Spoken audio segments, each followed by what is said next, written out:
Hello there, and welcome back to Jennie Designs with Paper and this week's episode of Crime and Coloring. I have another first for you today, so get comfy and let's get crafty. Before we talk about the crime, let's talk about the coloring. I have chosen this Art Impressions stamp set today. This is one of their interactive stamp sets, and it creates an interactive gift card holder. I am going to remove the black foam pad from my stamp positioner because this is a rubber cling stamp and it has all of the extra padding that it needs.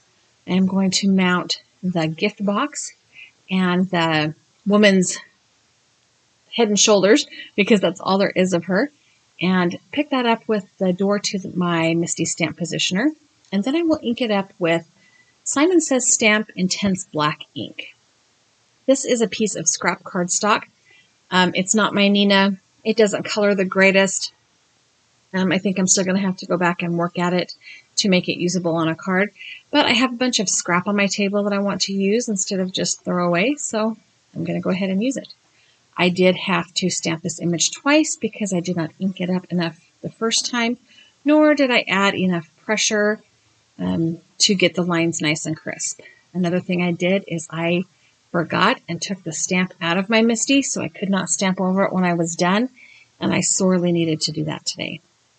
I'm going to be coloring these images in some aquas and yellows, and the first thing I'm going to do, because this is a large image, is throw down an entire layer of a light color of aqua.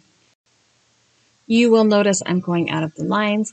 That doesn't really matter because I will be trimming this out right up against the stamped edge with a pair of scissors.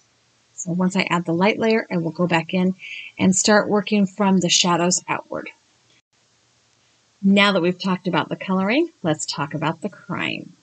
We are going back to Connecticut this week. Connecticut became a state in 1788 and was the 5th state admitted to the United States of America.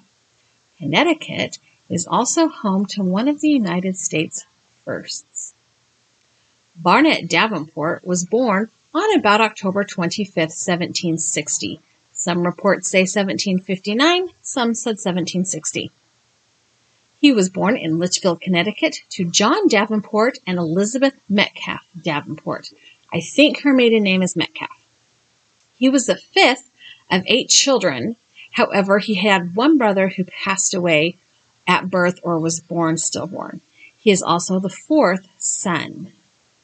Barnett died on the 8th of May, 1870, in Litchfield, Connecticut, at the age of 20, going down in the history of the United States as the first mass murderer. The cool thing about this story is that when Barnett was captured, he gave a 14-page confession. So a lot of the information that I am relaying to you today came straight from his own mouth. Now, he did not have the skills to write, but it did come straight from his mouth. So, here we go. Barnett claims he begins his confession with the words, "As they tell me, I was born in New Milford on the 25th of October, 1760. He said he lived with his parents until he was about 9 years of age. And by that time, he had become quite an expert in using bad language, having become accustomed to profaneness from the time I was capable of forming articulate sounds." Okay, it is funny to me that he is so flip about being a little boy with a potty mouth. I'm just saying. During this time in the United States, it was not uncomfortable for young boys, or young children, especially boys, to be hired out by their families as workers on other farms, especially in large or poor families. Now, given that he was one of 8 children, their family was quite large. Probably average then, but it was large. So at the age of 9, Barnett was sent to work for another family in the area, the family of Mr. Nathan Hawley. He lived for the Hawleys for about 2.5 years. He did not have the opportunity to go to school and stated in his confession that even if he had gone to school, it would not have changed how his life turned out. When he was about 11 years old, he ran away from the Hawley family under the pretense of having been abused. And he says this is what began his life of crime. His life of crime began by stealing green corn. He stated that was what led him on the most horrid crimes ever committed. After running away from the Holly family, he went home to his father's house and he stayed there for about a year. And then his father sent him out again to work with Mr. Ebenezer Bostwick. And he moved there for part of one summer, but Barnett did not like living there and he went home to his family. And he stayed there until the following spring, and then he was sent back to the Bostwick family. Barnett said he imagined himself treated with too much severity, and his temper got him into trouble, especially because he was a potty mouth. He liked the foul language. So very often he would choose to be mute, and he stated, "I would frequently either not speak at all or use such language as is not fit to be repeated." So when he was working in the field, his job on Mr. Bostwick's farm was to be a plowboy. He would actually not speak at all. And if he did speak, it was just tirades of foul language. He does say in his confession that he had quite a hot temper and a short fuse. So by now, Barnett is about 12, and he could not read. He had hardly ever been to church, nor had he ever been included in family worship. In this time, religion was a huge part of most people's lives, so it is really unusual that he did not go to or participate in family prayers or public worship. Barnett was again guilty of stealing from a neighbor's garden. He stole some watermelons, and he spent the rest of the year bouncing around from one house to another. So when he was about 13, his father hired him out to another family, and he was hired out to Mr. Daniel Tyrrell. Barnett stole some money from Tyrrell's son, was found out, reproved, admonished, and warned, and his father was also informed, and then he was sent back home. It kind of sounds like he's doing everything he can be just to go home. But I don't know. That's just the mom and me reading between the lines, I guess. Barnett lived at home with his family until the following spring, and then he was sent to live with a Mr. Aaron Hitchcock and work on their farm. However, while he was there, he learned to read. He did not read well, but he did learn to read. He was supposed to stay with the Hitchcocks until he was 16, but he says that he didn't like it, and he went back to his father's around the time he turned 14. And the way he went back to his father's is he stole Mr. Hitchcock's horse. Okay, so again, we are living in a time when horse thievery is a big deal. He was, of course, caught, and Hitchcock threatened to punish him, so Barnett stole a little bit of money and a silk handkerchief and ran away. He's not learning his lesson here. While he was being pursued, he managed to hide himself in the brush and stuff along the roadway. So he went to his father's house, and that following winter, his father hired him out to Mr. John Stillwell, and he was supposed to stay with the Stillwells until he became of age, which I assume is about 16 in this time frame, because he said he was supposed to stay with the other man until he was 16. So Barnett stayed for more than a year with the Stillwells, and while he lived there, he came up with this plan to murder Mr. Stillwell, including on how he could conceal it. And his plan, in his mind, he was going to commit this murder the very next morning. But according to him, he says, "My heart then failed me, not being yet so hardened in sin as to carry into execution my horrid plan and perpetrate the shocking crime." So at this point, he still is aware that that's not the thing you're supposed to do, right? So instead of killing, he just stole things. He stole eggs and hens and potatoes, and then he turned around and sold them to people in the town. So that's kind of like criminal enterprise, I guess. I don't know. The next summer, he stole Mr. Stillwell's horse and ran away. But before he got to Stockbridge, which was a close town, he turned the horse in, and about a month after went back home to his father, continuing to steal green corn, watermelons, all along the way. He calls this activity things that led up to a careless, stupid life. So during this time, the Revolutionary War was in progress, and it was common practice for each Army unit to offer a signing bonus to anyone who joined. But it wasn't a one-and-done deal. Each unit was allowed to offer a bonus to everybody who signed. So there was a little bit of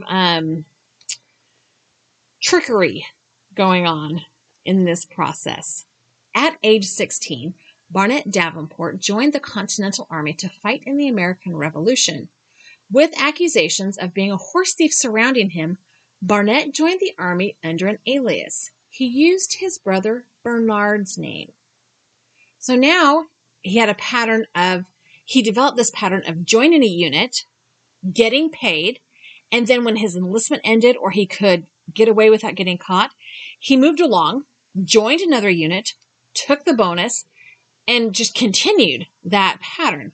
He also continued in his pattern of criminal behavior.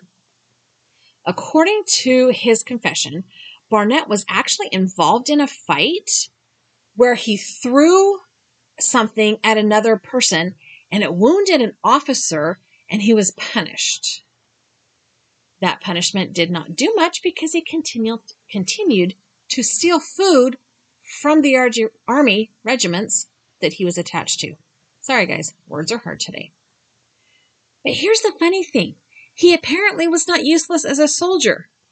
Barnett served under George Washington. He was at Valley Forge, he was at Fort Ticonderoga, and he was at Mammoth Courthouse. Okay, so he was not a horrible soldier. He was in some really impressive, important battles. So I don't even know. 1 October, Barnett was given a pass for one day to go and see his brother and then come back to the Army. But he never went back to that brigade. He had started again. I'm going to leave this one and go join another one and get some more money. So he went to his brother's house. Then he went to his father's house. And while he was on the road, he stole a pair of stockings. Kleptomania much? I'm just saying. He went and lived in 4 different places between Cornwall and Canaan. And he hopped around for about 4 months. And then he was hired by a man in Nobleton to go into the military service for 9 months. So this is when he went to Albany and joined Captain Bovett, I think is how you say his name, Captain Bovett's company. Captain Bovett reportedly refused to pay part of what he promised when Barnett joined. So Barnett attempted to return to his father. So he was just going to cut bait and go.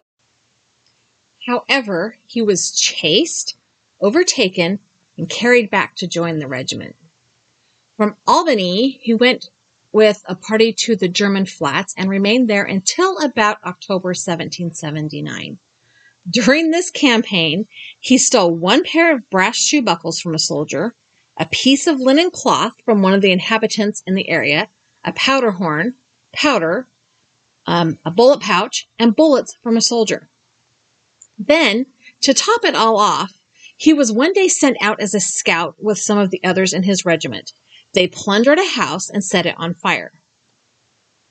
In his confession, Barnett says the plundering was ordered by the officer that was in command of their little scouting company, but the burning down of the house was his choice.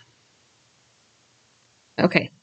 At this point, Barnett had obtained a furlough of 12 days to go home. And while on the road, he stole a pair of silver shoe buckles. He stole a horse and rode it almost all the way home. On the way, he stole 2 shirts, 1 frock, a piece of linen cloth, all at different places along the way. This guy's got issues. In the beginning of November, he went to live in New York State. And while he was there, he stole a continental dollar. Okay.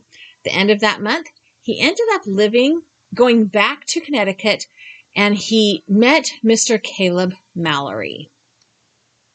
And this is where things go really bad, really fast. When Barnett got to Mr. Mallory's house, he had been traveling. He called himself a sorry sight. Mr. Mallory took pity on him and, out of compassion, brought him into his home. Barnett was given a set of clothing to wear, clean clothes to wear, a place to sleep, and he was even offered a job. Because Barnett was now AWOL from the Army, he gave his name, or he chose an alias when he introduced himself to Mr. Mallory. And this time he used the name Nicholas, another brother. Okay, this guy, he's a liar and a cheat. I'm just saying. Okay, so Barnett says in his confession that just at the close of the month of January 1780, about 5 or 6 days before my perpetrating the blackest crime that ever mortals committed, I determined upon the murder of Mr. Mallory and his family, the first opportunity, and this merely for the sake of plundering his house. So Barnett admitted that they had been nothing but kind to him, and in his confession, he talks about how he just was kind of overrun with the desire to kill something, to kill someone. He kind of describes it as like this inner demon kind of thing. His confession is linked down below, so check that out if you're interested. So he knew that they had done nothing to deserve what he was planning, and yet he was planning it anyway. He was going to go through with it. So the Mallorys, their family consisted of Mr. and Mrs. Mallory. They had one daughter and a daughter-in-law living with them. I think we can assume that their husbands were either off fighting in the war or had been killed in the war. And they had 3 grandchildren living in the home with their daughter and daughter-in-law. So Barnett claimed to be haunted and possessed with thoughts of murder. And he says that from the very first time they entered into his mind, even when he tried, he could not get rid of these thoughts. And the day he decided to execute his terrible plan, the daughter and daughter-in-law were going to be gone from the home. So he thought that would even be better. So I will add a trigger warning right here. There is child death in the rest of the story. So skip ahead if you don't like that part. Go watch another video. I am not going to be specific or at all, but yeah. On the 3rd of February, Mr. Mallory and his wife with one of the children went to bed in the same room. So Mr. Mallory was in one bed. His wife and the youngest grandchild were in another bed, and the other 2 grandchildren were in another room in the house. Once they had gone to bed, Barnett took a piece of cloth and he created a knapsack. And then he went about plundering the daughter-in-law's room because he had heard she had some money in there. He looked around, could not find it, and continued to steal things from her house and from her room and from the house. Once he was done with that, he took a candle and a weapon, and he went up to the bedroom where Mr. and Mrs. Mallory and one of the grandchildren were sleeping. Barnett said that when he first hit Mr. Mallory a couple of times, which then woke Mrs. Mallory, and so he hit her a few times. Mr. Mallory got up out of bed and they began to fight. And the whole time they were fighting, Barnett says that Mr. Mallory asked him at first, "Who is this? Who are you? And what are you doing this? Why are you doing this?" Barnett says that he hit them repeatedly. And when the weapon he brought upstairs broke, he grabbed for the gun that was behind Mr. Mallory's door and beat them with it. At one point in time, some of the other grandchildren came into the room or into the hallway to ask why their grandmother was crying. And he told them that she was just not feeling well and they needed to go back to bed. So once he had beaten them, they were still alive, but they could not move. Barnett went about stealing anything of value still in the house. He then cleaned up the best that he could, and he, in fact, changed into a clean set of clothing. And in an attempt to not only hide the beating, but also hide the fact that he was the one who had done it, he proceeded to burn the house to the ground. He figured that if the house was gone, they would assume that he had died with the family in the fire. So that's as detailed as I'm going to get about his gruesome crime. Again, his confession, his 14-page confession, is linked down below. So go ahead and check that out if you want more details. He claimed to have no regret about killing the Mallorys and their grandchildren. Once he saw that the house was well on fire, including the outbuildings, he set off for a town called Blue Swamp, which was about 8 miles from the house. But because it had snowed and he was trying not to leave tracks in the snow, he actually ended up taking a trail that took about 12 miles to get there. And he arrived in Blue Swamp about 2 a.m. So he stayed there until from Friday morning, 2 a.m. Friday morning, until the next Wednesday afternoon. He stated that he was occasionally fearful of being caught, but he never went and confessed, and he just stayed away from people because he figured it was better for him to stay away from people than to confess to his crime. So the day after the house burned down, the people in Blue Swamp heard about the fire, and some also assumed he had been killed in the fire. However, it was apparent that it was not an accidental fire, apparently. So a massive manhunt for the Mallory's killer soon led to the arrest of Barnett's younger brother, the real Nicholas Davenport. So he was arrested and thrown in East Granby's Newgate prison. And at that point in time, they decided that first of all, Nicholas Davenport was not the person living with the Mallorys, and that he must be in collusion with whoever had actually committed this crime. So he was thrown in jail for having aided and abetted a criminal.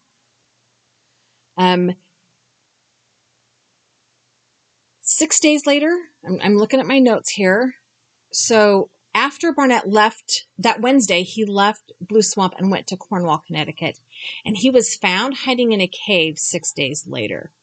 And I think that's where they thought his brother was helping him. Like he had gone to his brother and his brother had hid him. His brother claims, no, he did not.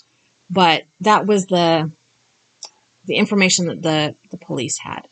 So Barnett was arrested and taken to Litchfield and held in Newgate prison. When he was captured, he claimed that he had not acted alone, but there is no indication that there was anybody else in the home that was his accomplice. But still, Nicholas, his brother, was still in jail and still charged with giving aid to a criminal. So in Barnett's confession, he recounted his life and the night that he killed the Mallorys in very gripping detail. Events that he called the blackest crimes that evil mortals committed. He talked about how he'd been obsessed with thoughts of killing and death for months. His preoccupation with death went way back to when he was working as an indentured child with John Stillwell, and the first man he fantasized about killing, and that the first time he met the Mallorys, he was haunted and possessed with the thoughts of their murder. So like from day one, he had come up with a plan to kill this family. Barnett Davenport was tried and convicted of the Mallory murders, and Judge Roger Sherman sentenced him to 40 lashes and then hanging. So in this time period, punishments for crime were very public, and that was meant as a deterrent for other people who might think that the life of crime was fabulous. Because the town had gotten so big and people were spread out, the judge decided that instead of doing 40 lashes in one place, he was going to divide those lashes up into groups and walk him around the town, have the sheriff or whoever was handing out these lashes, parade him around town, stopping in all of the quadrants of the town and issuing some of his lashes there. Okay. His brother was also sentenced to 40 lashings and life in prison. So after Barrett's lashes, it was time for his execution. And also it was quite common in early America for large crowds to turn out for a hanging or an execution because, again, it was considered an opportunity for moral instruction for the children, right? The sheriff read the sentence to Barnett, who was then hooded and mounted on the stand, and then a minister gave a sermon. Barnett was hanged on May 8, 1780, less than 2 weeks after his conviction, at the aptly named Gallows Hill. His brother Nicholas was forced to stand behind the gallows and watch as his brother was hanged, And after Barnett was dead, his body was left hanging to be a reminder to others. Nicholas did go to jail, but he escaped from prison and then was recaptured. He was released 2 years later, and he agreed to stay in New Milford and died there when he was 58 years old. So kind of like time off for good behavior, I guess. Barnett Davenport's crime was like nothing anyone had ever seen before. The word of the killing spread through the countryside, and the murders, which became known as the New Milford murders, became the topic of debate about crime in general. As one writer put it, until then, crime was often seen as the result of common sinners losing their way. Barnett's account revealed the complexities of the criminal mind. And that is the story of the first reported mass murderer of the new United States of America. I'm a little weirded out that nobody noticed how much help this boy and this man needed. But, mental health has always been one of those things we don't talk about. This is a picture I found of Barnett Davenport. He doesn't look scary. I'm just saying, he doesn't look all that scary. Thank you so much for stopping by my channel today. I have a couple other videos here I think you would like, as well as a subscribe button. If you have not yet subscribed to my channel, I would love it if you did. I hope you enjoyed our story, if enjoyed is the right word, and I hope you have a really, really fabulous day.